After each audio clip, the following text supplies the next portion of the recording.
بسم الله الرحمن الرحيم. اللهم صل وسلم وبارك على محمد وعلى آله وأصحابه أجمعين. يا صباح الفل وصباح الهنا وصباح الياسمين. صباح الفل على عيونكم يا أحلى متابعين. صلى على الرسول. اللهم صل وسلم وبارك عليك يا حبيبي ويا شفيعي يا رسول الله. كل سنة وانتم طيبين وعيد سعيد عليكم، اللهم أمين. كل سنة وانتم طيبين يا حبايب قلبي، واجعلوا يا رب عيد أضحى مبارك، اللهم أمين. يلا نشوف احنا عملنا الغدا بتاعنا ازاي. انا جبت حله كده وحطيت فيها حته مليه. انا حطيت معلقه زيت. انا حطيت حته مليه ليه؟ عشان اللحمه بتاعتي مفيش فيها اي دهون. اللحمه بتاعتي مفيش فيها اي دهون خالص، فمش هتخلي الشوربه بتاعتي طعمها حلو الا من الحته اللي هي الليه. لو انت عندك بقى ليه حطي، ما عندكيش ممكن تقولي للجزار يجيب لك حته من اللي هي العضمايه، هتحطها مع اللحمه. تمام كده. اهم حاجه تصلي على الرسول، ما تنسيش تعملي لي لايك وشير ومتابعه للقناه عشان يوصلك كل جديد. كده بدات حطيت اللحمه بتاعتي اهي على نار عاليه. هتحطي اللحمه بتاعتك على نار عاليه. انا مش هحط اي بهارات خالص في اللحمه بتاعتي يا جماعه، علشان طبعا مفيش فيها اي دهون. ولو حطيتي اي بهارات على اللحمه ومفيش فيها دهون، الشوربه بتاعتك هتبقى غامقه. تمام كده. انا حطيت كده فصين من الثوم، حطيت مستكه، حطيت حبهان، حطيت ورق لوري، حطيت كوبابه صين. تمام، دي اللي انا حطيته. معايا قرن فلفل، ومعايا حبيتين من البصل، او واحده يعني حسب الرغبه. عايزه تحطي واحده، هي كانت اصلا واحده كبيره فانا قسمتها اتنين، بصلايه كبيره. كده خلاص. انا هحط لها ميه سخنه. هي حط لها ميه سخنه، هي بسم الله ما شاء الله ما خدتش مني اي وقت يا جماعه. السوى ما خدتش مني اي وقت، يعني بسم الله ما شاء الله. مسافه ما عملت الحاجات اللي انا هحطها في الكبه دي دلوقتي، لقيتها مستويه بسم الله ما شاء الله. كانت صغيره، اللحمه كانت صغيره. معايا بصلايه كبيره، قرن فلفل، ومعايا قرن فلفل ومعايا كزبره خضراء، كزبره او شبت. تمام كده. انا كده ضربته في الكبه بتاعتي اهيت. ضربه حلوه يا جماعه، يعني عايزه تضربها في الخلاط عادي ممكن تضربها في الخلاط. اهي يا جماعه بسم الله ما شاء الله. ده البصل بتاعي والفلفل والكزبره. دي بقيت الكزبره اهيت. انا هبدا اللي انا هقطع عليها طماطمايه، بس حوش القلب بتاعها عشان ما تعملش معاكي ميه في اللحم. تمام كده. دي كده كانت الكهرباء قطعت عليا. انا هجيب نص كيلو لحمه مفرومه اهيت، وهبدا اللي انا اعملها للجلاش. انا هقسم اللحمه المفرومه بتاعتي دي يا جماعه على اكلتين. بسم الله ما شاء الله. شوفوا اللحمه بتاعتي ما خدتش اي وقت يا جماعه.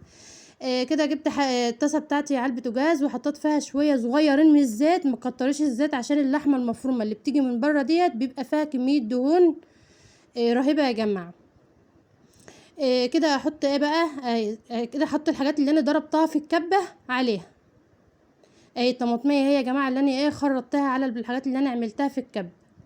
برضو مش هكتر لها اي بهارات، يعني البهارات بتاعتك قللي البهارات بتاعتك في الاكل وهيديكي تيست حلو قوي.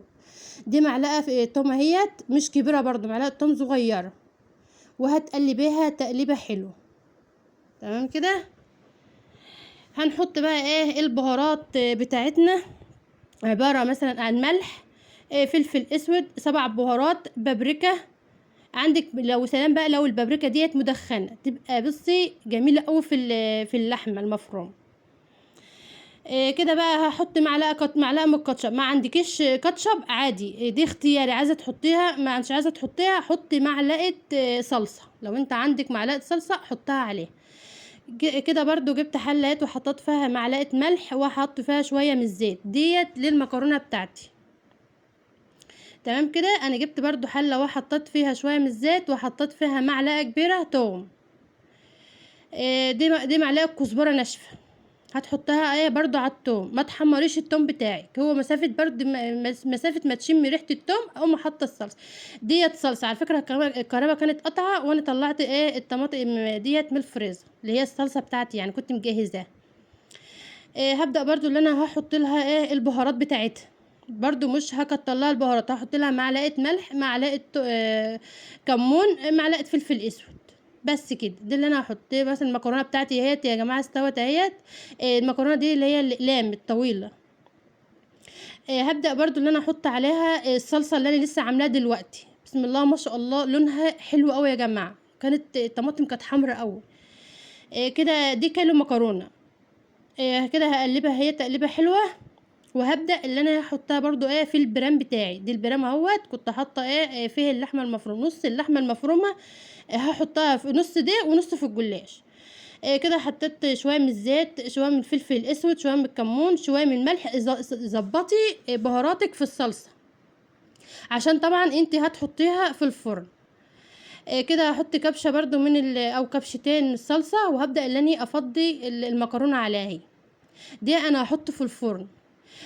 سويه بقى على قد ما تقدري، اضغطي عليه عشان لما تيجي تقلبيه يتقلب معاك بكل سهوله. البرام بتاعك ادهنيه، او الطاجن بتاعك ادهنيه من الزيت عشان لما تيجي تقلبيه يتقلب معاك. انا كده حطيته في الفرن. هتحط له كبشه شوربه عشان يستوى معاك. كده جبت الجلاش بتاعي اهوت، وبدات اللي انا ادهن الصينيه بتاعتي اهيت من الماده الدهنيه بتاعتي. وهتدهنيه دهنه حلوه. كم واحده يعني، ما تعمليش ورقه بورقه، لا كم واحده 3 4 مع بعض كده. وابداي اللي انت تدهني. وهتحطي بقيه الكميه اللحمه المفرومه عليها. اهم حاجه ما تنسنيش في اللايك والشير ومتابعه للقناه، وفعلي لي الجرس عشان يوصلك كل جديد. بسم الله ما شاء الله. كده يا جماعه على فكره صبعي لما جيت اقطع اللحمه صبعي قام مقطوع. لما جيت اقطع اللحمه الصبح قام صبعي مقطوع. يلا الحمد لله، قدر الله ما شاء فعل. كده هي اللحمه بتاعتي اهيت. بدات اللي انا افردها في الجلاش. الجبنه دي اختياري، عايزه تحطي جبنه حطي، ما انتش عايزه عادي ما تحطيش. هي بنتي قامت جايبه الجبنه دي وقالت لي حطي لي منها. فهي بسم الله ما شاء الله بتدي طعم حلو للحم. هحط بقيه الجلاش بقى بتاعي اهوت. وهبدا اللي انا قطعي الجلاش بتاعك قبل ما تحطيه في الفرن. يعني كنت قطعته قبل ما احطه في الفرن. انا هسقيه كرنيب شوربه. تمام، انا هحط شوربه عليها، مش هسقيها اي حاجه تانية. بسم الله ما شاء الله، اللهم بارك. كان بسم الله ما شاء الله يا جماعه، والله اكل كان حلو. يعني هو قاعد عندنا، يعني احنا اكلنا منه ولسه منه كمان. كده انا قطعتها اهيت. كده جبت طاسه برضو على النار. وهبدا اللي انا احط معلقه توم. هشوحها تشويحه حلوه كده اهيت. وهحط معلقه من الكزبره. فاكرين الرقاق اللي انا كنت عاملاه معاكم؟ انا كده قطعت الرقاق بتاعي اهوت بالمقص. بنت قطعته بالمقص كده. وهبدا اللي انا اديله تشويحه على البوتاجاز. ديت الرقاق بتاعي اللي انا كنت عاملاه. هنضيف عليه بقى. ده الرقاق اللي انا كنت عاملاه معاكم. هو ده اللي انا كنت عاملاه معاكم. وقلت لكم انا هعينه عشان اعمل بيه فته. شفتوا اهي الكوبايه اللي هي بتاعه القهوه. كوبايه القهوه اللي هي الصغيره دي املاها خل وهتحطيها عليها. تمام كده. يعني ما تحمريش التوم وتقومي حاطه البتاع اي حاجه، العيش اللي انت هتحمريه. بصي هتحطي كرنب شوربه اهو عليها. وبعد كده هطفي. تمام. يعني هتحطي مثلا على الكميه ديت كوبايه صغيره. ادي الاكل بتاعي يا جماعه. دي الفته اهيت اللي انا عملتها دلوقتي. ودي كانت بطه برضو كنت عاملاها مشويه في الفرن. كنت شويها في الفرن اهي. بسم الله ما شاء الله. ودي طبعا اللحمه بتاعتي. ودي المكرونه بتاعتي طبعا هقلبها قدامكم دلوقتي اهيت. ودي الرز بتاعنا برضه اهوت. دي الاكل بتاعنا اللي هو بتاع العيد. كل سنه وانتم طيبين اهو يا جماعه. بسم الله ما شاء الله. شوفوا بقى الشوربه اهي. بسم الله ما شاء الله. الشوربه بتاعتي شوفوا شكلها عامل ازاي. عشان انا ما حطيتش عليها الا ملح بس. حطيت عليها ملح بس يعني ما حطيتش اي بهارات خالص. عشان هي طبعا بسم الله ما شاء الله حبه الدهون اللي على الوش بتاع الشوربه دي من حته الليه. وادي الرز بتاعي اهوت. وادي اللحمه. وادي الجلاش. وادي الشوربه اهيت. وكل سنه وانتم طيبين. وان شاء الله يكون عيد سعيد عليكم، اللهم امين. وان شاء الله يا حبايب قلبي اشوفكم ان شاء الله سعدة واشوفكم في فيديو جديد يا حبايب قلبي. ان شاء الله. واهم حاجه ما تنسوناش في اللايك والشير والمتابعه للقناه عشان يوصلك كل جديد.